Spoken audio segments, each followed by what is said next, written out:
Welcome back to another episode of Hold Ya G.A.S, where I give you guys my hot take on the latest hardware, software, plugins, and other bits of audio equipment without all the bullshit, marketing spin, and hot air. Today we're taking a look at the Apple Mac Studio M1 Max. Is it the ultimate device for music production, or is it just a bunch of classic Apple marketing spin? The latest Apple M1 desktop range offers the power of this new M1 silicon, and the architecture of these new M1 chips offers not just superior performance through clever design, optimization, and unified memory, and all of this whilst consuming less power than their Intel counterparts. And as a plus, because Apple are now using their own processors, Apple seem to be offering a much more competitive price range on all their new devices as well. Let's break it down, starting with the most important thing for all of us producers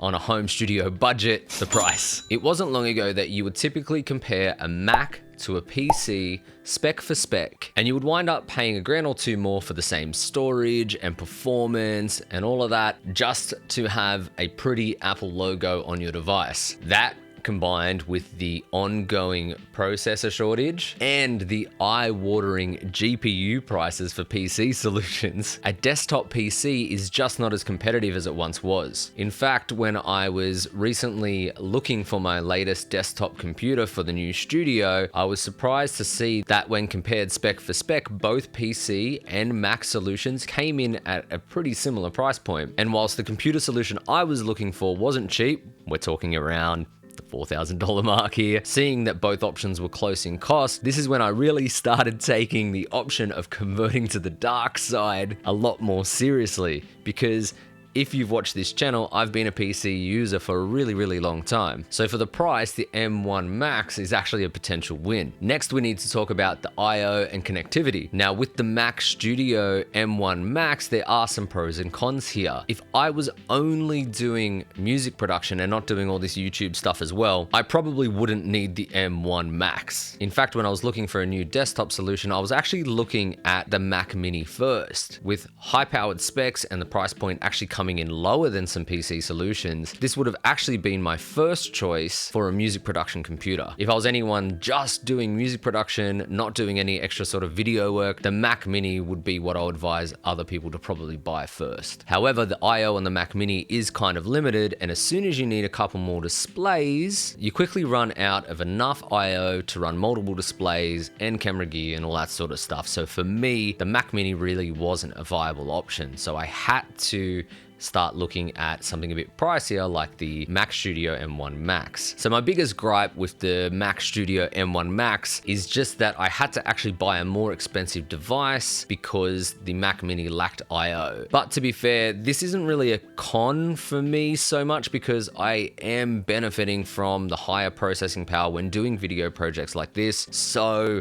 the M1 Max is probably the better purchase for me. But just for transparency's sake, I wanted to address that for music production, the M1 Max might be overkill for some users. But that's enough of that. Let's look at the pros of the Mac Studio M1 Max. Do you know what I hate most about PCs? Drivers. The typical problems that plague PCs, especially with audio devices, with drivers or lack of constant support and updates from the developers and their audio devices and their drivers for PC solutions, is probably the most frustrating thing that I've ever really had to deal with when it comes to using a PC for music production. Anyone starting their first home studio or buying their first interface should be familiar, if they're using PC, of the constant problems that plague PC users when it comes to installing their new device. I can remember many times coming home with the new device and drivers not working, or needing to search online for updated versions, or just having weird connectivity issues here and there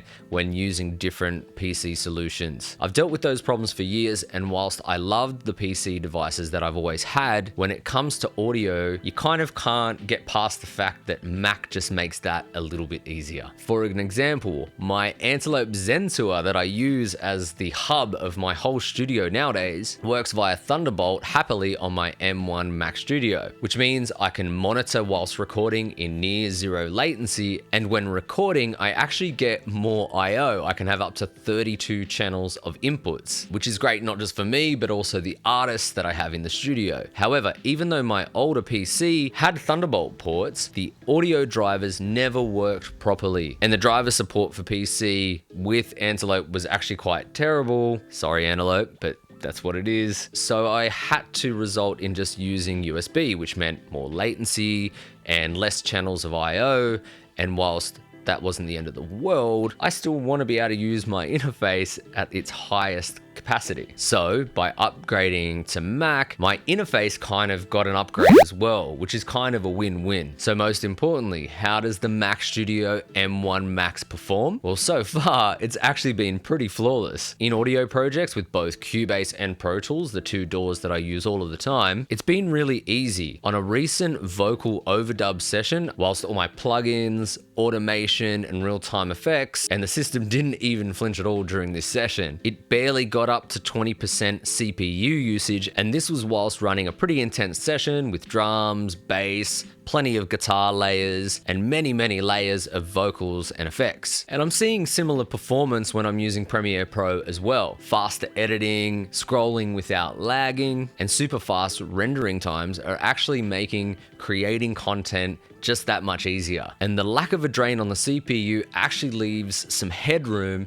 for when I want to move into things like live streaming later on. Speaking of which, if you'd like to see some live streaming content on this channel, let me know in those comment sections down below. What would it be? I'm thinking about doing some maybe mixing tutorials or some live streaming of mixing with analog gear that I've got over here, like my 500 series stuff and a bunch of outboard compressors. But if any of these ideas sound good to you, hit me up in those comment sections down below. So besides the great performance that's on offer here, there's one last thing to mention. This thing is dead quiet. In my studio setup here, there is just one room, which means when I'm recording an artist, all the artists are going to be in here in the same room whilst recording, so we're all on headphones, and any noise that exists in the room is going to be captured by the microphone. So that means there is no separation between the artist in a vocal booth or something and then me in a control room. So things like fan noise from a computer can be a real issue when I need a quieter session like vocals or recording acoustic guitar or something like that. I was using my Dell XPS 15 for years, and when the fans kicked in on that thing,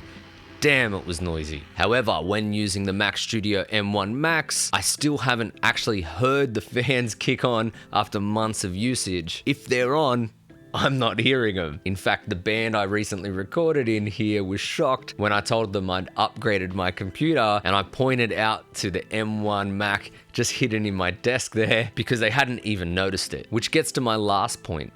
The form factor. The Mac Studio M1 Max is quite tiny. It's probably half to a quarter of the size of most desktop PCs. Once again, for a home studio music producer, this is actually quite a benefit. This can be a real bonus because it means more space and has the added benefit of leaving more room for more outboard gear over here.